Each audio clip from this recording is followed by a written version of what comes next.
morning to all of you, and how are you? So welcome again in the world of science, and today we will discuss about the new lesson or new chapter, and which is the most interesting and you can say the most basic and most important chapter of your syllabus. You can say that is the and which chapter, that is the cell. ये जो chapter है बहुत important, बहुत ज़्यादा interesting, और ऐसा समझ लीजिए कि बायोलॉजिकल साइंस को, to understanding the biological science we must have to understand what is mean by cell. हमको ये समझना पड़ेगा ही कि सेल क्या है, सेल किसे कहते हैं, and how the cell and what is the concept of the cell, what is the definition of the cell. अगर हम ये इजीली समझ लेते हैं देन हम बायोलॉजी के अंदर बोल सकते हैं कि हमने इसके डोर से एंटर कर दिया. अब देखिए ये इतना लेसन क्यों इंपॉर्टेंट है, कि बिकॉज टोटल जो बायोलॉजी बेस्ड है ना, ये बेस्ड ही सेल पर है. Because cell is the you can say the reaction centre, and पूरे बायोलॉजिकल सिस्टम का जो मेन सेंटर है वो सेल.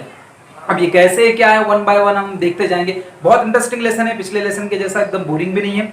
आपको इसको बहुत अच्छे से करना है, और हम इस आज जो है हम इसका डेफिनेशन, कंसेप्ट एंड इसके टाइप्स देखने वाले. तो let's come to the point, that is the what is mean by cell. The first one is the definition and concept. What is the definition of the cell? Look at this. The cell may be defined as the basic structural and functional unit of life is called as cell.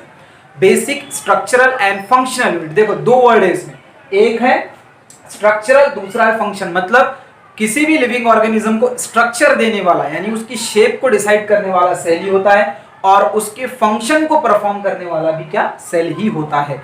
Means cell जो है वो बहुत ही ज्यादा important है. Cell क्या है, बहुत ज्यादा इंपॉर्टेंट है रिलेटेड टू द बायोलॉजी.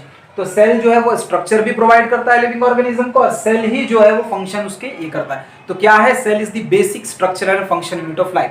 जैसे कि हम बोल सकते हैं कि दीवार बनी हुई होती है ना ब्रिक्स की, तो दीवार अगर फॉर एग्जांपल कोई एक लिविंग ऑर्गेनिज्म है, wall, if we consider wall as a living organism, then cell is the bricks, ठीक है नहीं. ब्रिक्स क्या होंगे, उसके सेल होंगे. तो देखिए अब यहाँ पर जो है वो सेल इस तरह से आया, पर सेल का हमने सिर्फ अभी डेफिनेशन देखा. अब इसके पीछे की वजह जानेंगे कि मैंने आपको बोला था कि जो बेसिक टर्मिनोलॉजी है किसकी, बायोलॉजी की और स्पेशली साइंस की, that is originated from Greek and Latin. कहाँ से ओरिजिनेट होती है, ग्रीक और लैटिन से जो है वो ओरिजिनेट होती है. अभी ग्रीक और लैटिन जो है वो क्या है, यूरोप की एंशिएंट लैंग्वेज है, बहुत ज्यादा, जैसे हमारे पास संस्कृत है. तो अब ये वर्ड सेल भी जो है वहीं से आया हुआ है. You can say the cell word is the Latin word, मतलब कि सेल जो है वो एक लैटिन वर्ड से आया हुआ है, जिसका हमें that word is the cellula. The cell, this word is originated from the Latin word cellula which means to grow, यानी कि बढ़ने वाला. सेल क्या होता है, डिवाइड होता है और आगे बढ़ता है. तो सेम जो है वो वैसा ही यहाँ पर इसका मीनिंग क्या है, सेलुला से सेल आया. सेल को सेल ही क्यों बोलते हैं, because it is derived from the cellula. ये सिंपल सा हमको समझ में आ गया. But who given the name cell, देने वाला कोई ना कोई साइंटिस्ट होता है.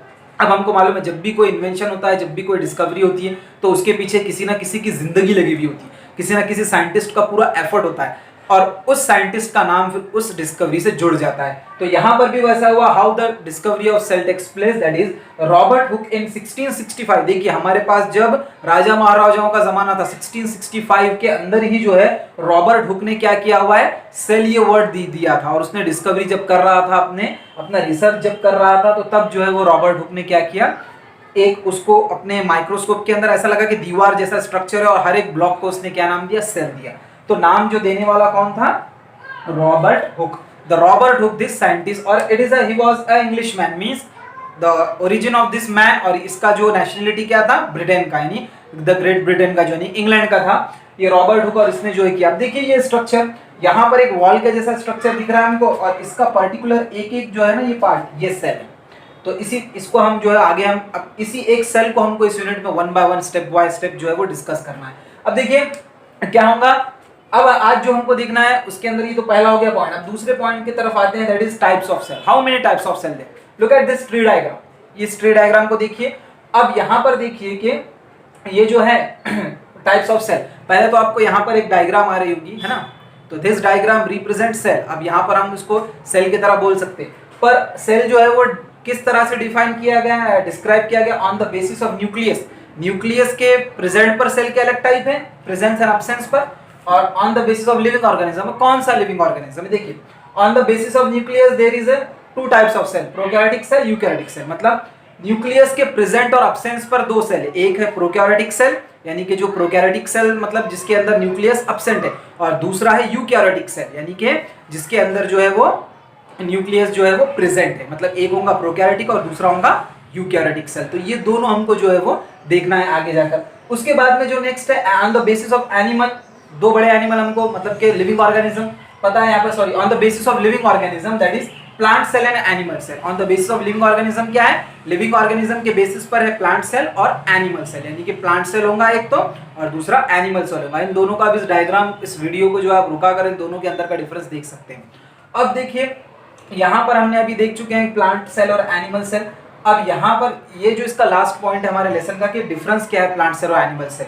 तो हमको इतना समझ में आया कि सेल कहाँ से आया। टुडे आज हमने क्या क्या देखा कि डेफिनेशन एंड कंसेप्ट देखा, सेल की डिस्कवरी देखी, देन टाइप्स ऑफ सेल देखे ऑन द बेसिस। अब हम इसको वन बाय वन जो है इस लेसन को आपके जो भी सिलेबस में दिया हुआ हम ये इसको हम डिस्कस करेंगे। पर देखिए सेल यूनिट जो है ना बहुत ही सबसे ज़्यादा बेसिक यूनिट है। अगर आपको सेल ये यूनिट समझ में आया तो बायोलॉजी एकदम ईजी रहेगा, बहुत इंटरेस्टिंग यूनिट है। और होपफुली आज का जो भी मैंने आपको बताया वो समझ में आया होगा। Then prepare colour diagram, you can say the prepare the colour notes, notes को हमेशा कलरफुल बनाइए। और इसी तरह से हम जो है वो ट्राई करते रहे, मैं ट्राई करते रहूँगा कि आपको एक बायोलॉजी के लिए ऑनलाइन स्टडी के लिए एक बेस्ट प्लेटफॉर्म मिले। I will try my level best and you can give your 100% feedback, then it helps to boost my energy. Okay, so this is all about the cell. Thank you.